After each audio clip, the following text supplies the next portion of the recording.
Hello friends, কেমন আছো? আশা করি ভালো আছো। আমিও খুব ভালো আছি। তো চলে আসলাম নতুন আর একটা ভিডিও নিয়ে। তো আজকে আমি রান্না করব পালক পনির। তো দেখতে থাকো আমি কেমন করে রান্না করি। তো প্রথমে এই যে আমি গ্যাসটা ধরিয়ে দেব। গ্যাসটা ধরিয়ে দেবো, পালকটা সেদ্ধ করতে বসিয়ে দেব। সামান্য একটু জল দেবো আর একটু লবণ দিয়ে পালকটা প্রথমে সেদ্ধ করে নেব। তো সেদ্ধ হতে থাক, আমি আপনারা দেখতে থাকুন তারপরে আমি কি করি। তো এই দেখো, এবার পালকের মধ্যে একটু জল দেব। জল দেওয়া হয়ে গেল। তো এবার সামান্য একটু লবণ দেব।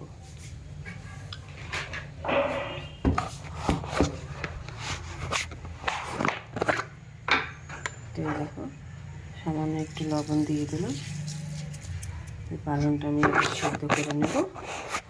পালংটা সেদ্ধ হতে থাক, তারপরে আবার দেখাবো। তো বন্ধুরা, এবার আমি পালকটা ঢেকে দিলাম। ঢেকে দিয়ে এখন এবার সেদ্ধ হবে, ভালোভাবে সেদ্ধ হয়ে যায়। ততক্ষণ আমি মশলাটা করে নেব পালং পনির দেওয়ার জন্য। তো এখানে আছে আদা, রসুন, পেঁয়াজ, আদা, রসুন, পেঁয়াজ আর জিরে, কাঁচা জিরে। তো এবার আমি এটা পেস্ট করে নেব। তো এই দেখুন বন্ধুরা, আমার কিন্তু মশলাটা পেস্ট করা হয়ে গেছে। এবার আমি পালংটা একটু দেখব উল্টিয়ে কেমন হয়েছে। তো এই যে ঢাকনাটা আবার খুলে দেখছি কেমন হয়েছে। তো দেখুন, পালং অনেকটাই জল গলে গেছে পালং থেকে। পালংটা একটু এবার আমি নাড়াচাড়া করে দেবো।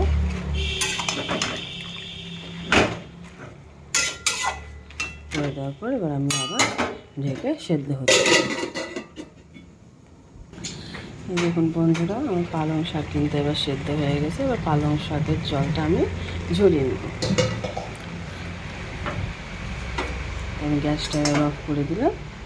অফ করে দেওয়ার পরে দেখুন, আমি পালং শাকের জলটা ঝরাতে এখানে রেখে দিলাম।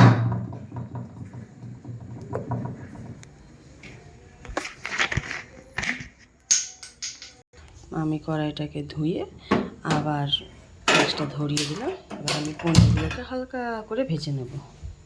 দেখুন বন্ধুরা, আমার কড়াইটা কিন্তু গরম হয়ে গেছে। এবার আমি দিয়ে দেবো এর মধ্যে সর্ষের তেল।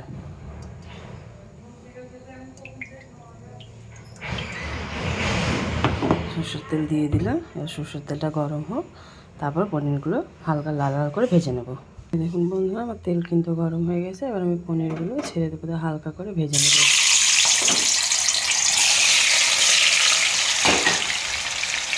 পনিরের মধ্যে এখানে একটু হালকা করে আমি একটু হলুদ দিয়ে দেবো আর সামান্য পরিমাণ একটু লবণ দিয়ে সুন্দর করে একটু ভেজে নেব।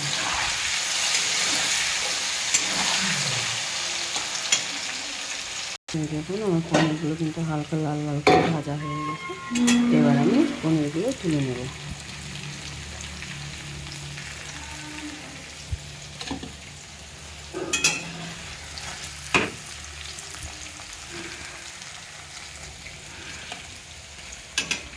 তো এই যে পনিরগুলো তুলে নিয়েছি।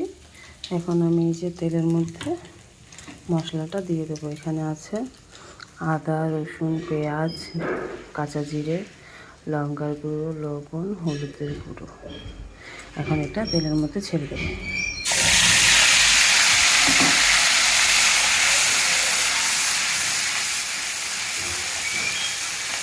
মশলাটা এখন করে দেবো ভালো করে।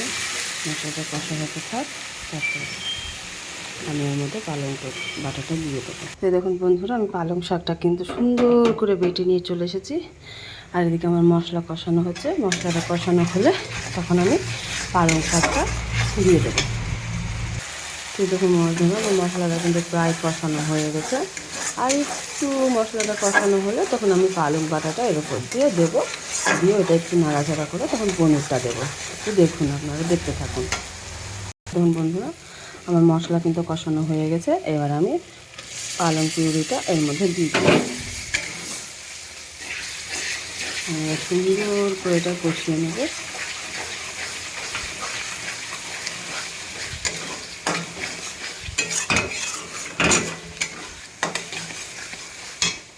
আমার পালং শাকটা প্রায় এর মধ্যে দিয়ে গ্রেভির মধ্যে দিয়ে কষানো হয়ে গেছে। এবার আমি এই যে ভেজে রাখা পনিরগুলো এর মধ্যে দিয়ে দেবো, দিয়ে আমি আরেকটু নাড়াচাড়া করবো।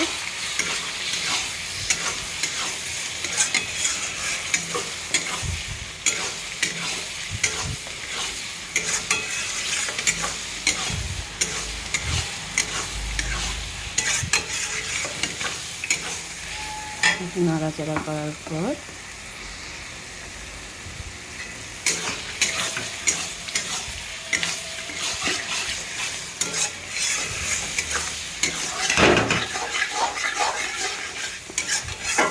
পনিরটা দিয়ে নাড়াচাড়া করলাম খানিকটা, দিয়ে এর মধ্যে আমি এবার জল দিয়ে দেবো।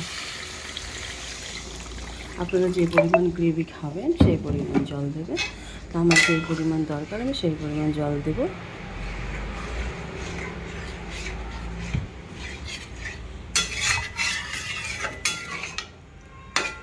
এই দেখুন বন্ধুরা, আমি আর একটু জল দেব।